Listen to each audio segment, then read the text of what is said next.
पुण्याच्या वाघोली खराडी भागातील हा आश्रम आहे। या आश्रमाच्या भुयारी खोल्यांमधून पोलिसांनी 2 दिवसांपूर्वी धक्कादायक पुरावे जप्त केलेत।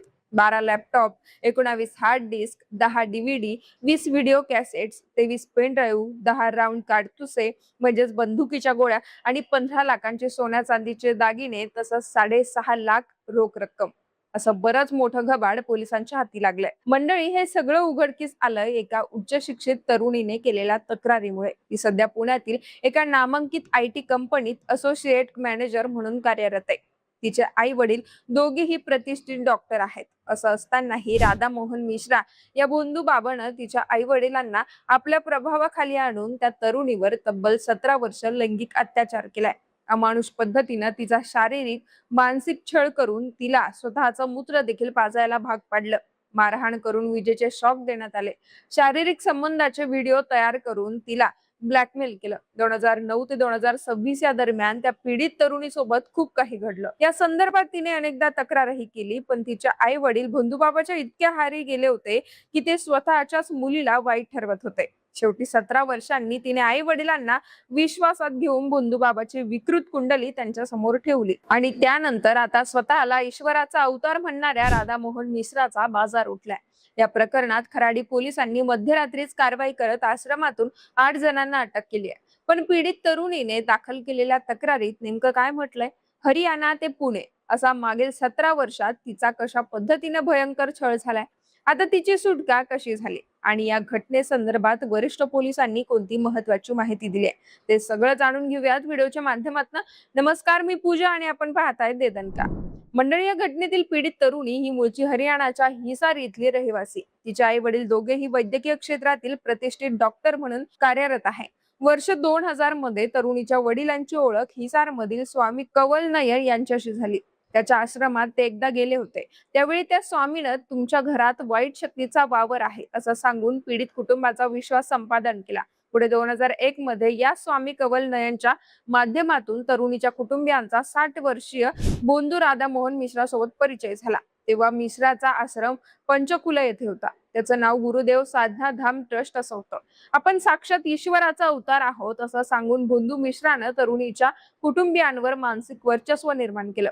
मला गुरु मानलं नाही तर खूप मोठं नुकसान होईल अशी भीती दाखवून त्याने त्या कुटुंबाला आपल्या प्रभावाखाली घेतलं। त्यातून तरुणीचे डॉक्टर असलेले आई वडील बोंधूच्या जाळ्यात पूर्णपणे अडकले गेले। मिश्रा सांगतील तीच पूर्व दिशा असंच ते मानायला लागले। नंतर मिश्रानं त्यांना एक मॉडर्न गुरुकुल सुरू करण्याची योजना सांगितली। त्या गुरुकुलाचा सुरुवातीचा सगळा खर्च तरुणीच्या वडिलांनीच केला। पुढे तिथे अनेक मुलं मुली या बंधुबाबा सोबत राहू लागले। त्यांच्या जेवणाची व्यवस्था करण्यासाठी त्या मुलांचे आई वडील देखील महिना महिना गुरुकुलात मुक्काम करू लागले। काही दिवसांनी तरुणीच्या वडिलांनी त्याच परिसरात जागा घेऊन एक घर बांधलं। त्यातील अर्ध्या जागेवर मिश्राचा आश्रम तर बाजूला ते डॉक्टर दाम्पत्य आपल्या मुलीसोबत राहू लागले। एके दिवशी त्यांचा मुलगा इमारतीवरून खाली पडला। नंतर तो उपचार केल्यावर बराही झाला, पण तो फक्त आपल्या दैवी शक्तीमुळेच बरा झाल्याचं मिश्रानं पीडित कुटुंबाला सांगितलं। मीच त्याला जीवनदान दिलं असं सांगायला लागला। त्यातून त्याचं प्रस्त पुढे वाढतच गेलं।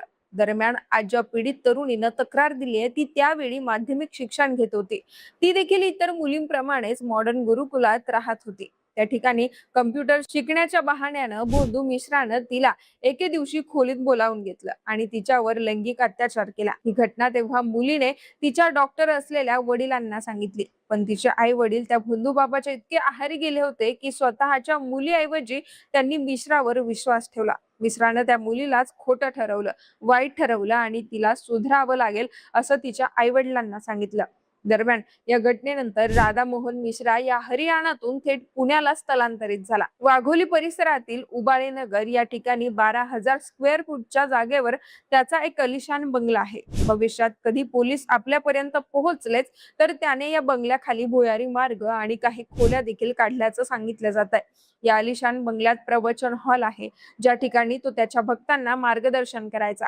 मी दैवी पुरुष आहे, इतर माणसे समोर असताना तुम्ही माझ्या पाया पडू नका, नका, मला महाराज म्हणू नका, मला अंकलजी नावाने बोलवा. खोलीत मात्र तुम्ही माझ्या पाया पडू शकता आणि खोलीतच माझ्या चरणांचे अमृत देखील पिऊ शकता, असं तो आपल्या भक्तांना सांगायचा. तर दुसऱ्या बाजूला हिसारमधील ते डॉक्टर दाम्पत्य अजूनही या बंधुमित्राच्या भक्तीत तल्लीन होतं. या कुटुंबाला त्यांच्या मुलीसोबत 2010 मध्ये मिश्रानं पुण्यात स्थलांतरित व्हायला भाग पडलं. दरम्यान तरुणीचे आई वडील काही वर्षांनी हरियाणात परत गेले. नंतर अधूनमधून कामानिमित्त ते पुण्याला चक्कर मारायचे.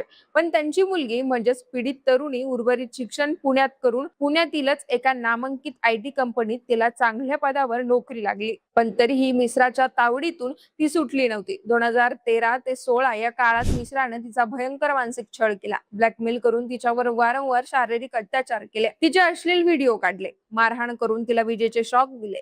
या सर्व गोष्टी तिने तिच्या आई वडिलांना वारंवार सांगितल्या, पण बंधूच्या सांगण्यावरून तिचे आई वडील तिलाच खोटं ठरवायचे.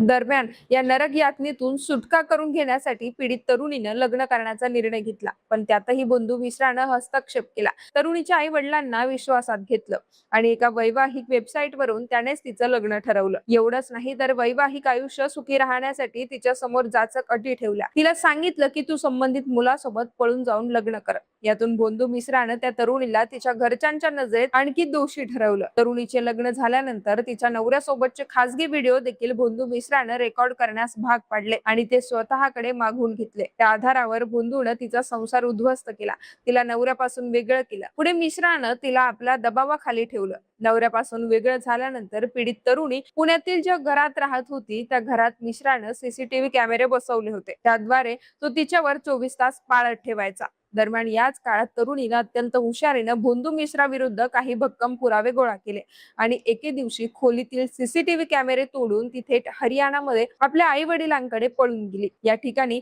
मिश्राच्या विरोधातील पुरावे पाहिल्यानंतर तरुणीचा डॉक्टर आई वडिलांना धक्काच बसला. त्यांनी लगेचच पुणे गाठलं आणि खराडी पोलीस ठाण्यात पीडित तरुणीच्या फिर्यादीनुसार सविस्तर तक्रार नोंदवली. त्यावर खराडी पोलिसांनी 14 जूनच्या रात्री बंधू मिश्राच्या बंगल्यावर छापा टाकला. तिथून मित्रासह त्याचा साथीदार स्वामी कवलनयन आणि इतर 6 महिला आरोपींना अटक केली. महत्त्वाचं म्हणजे पोलिसांच्या या छाप्यात आश्रमातून बऱ्याच धक्कादायक गोष्टी पोलिसांनी जप्त केल्यात. मिश्रा राहत असलेल्या बंगल्यातील एका रूम मध्ये मोठ्या प्रमाणात औषध गोळ्यांचा साठा करण्यात आला होता. त्या ठिकाणी गुरुकुलच्या नावाखाली काही मुली राहत असल्याचं बोललं जात आहे. त्या मुलींना तो प्रेग्नन्सी आणि डिलिव्हरीचे व्हिडिओ दाखवत लग्नानंतर जे काही होतं ते सहन करण्याची तयारी आहे का असं म्हणत त्यांच्यावर अत्याचार करायचा, असंही सांगितलं जात आहे. तर मंडळी, या प्रकरणी पुणे गुन्हे शाखेच्या अपर पोलीस आयुक्त IPS तेजस्वी सातपुते यांनी पत्रकार परिषद घेत माहिती दिली आहे. त्या म्हणाल्या की पीडित तरुणीने अत्यंत धाडस करून आमच्याकडे तक्रार दिली आहे. तिची तक्रार प्राप्त होताच आम्ही या प्रकरणी गुन्हा दाखल करून आरोपींना अटक केली. यामध्ये 2 पुरुषांसह 6 महिला आरोपींचा देखील समावेश आहे. आम्हाला आश्रमातून महत्त्वाच्या गोष्टी मिळून आल्याचं सातपुते यांनी सांगितलंय. तर पुण्याचे पोलीस आयुक्त अमितेश कुमार म्हणाले की मध्यरात्री 2 वाजता गुन्हा दाखल होण्याची प्रक्रिया संपताच आम्ही मिश्रा राहत असलेल्या ठिकाणी ऑपरेशन सुरू केलं.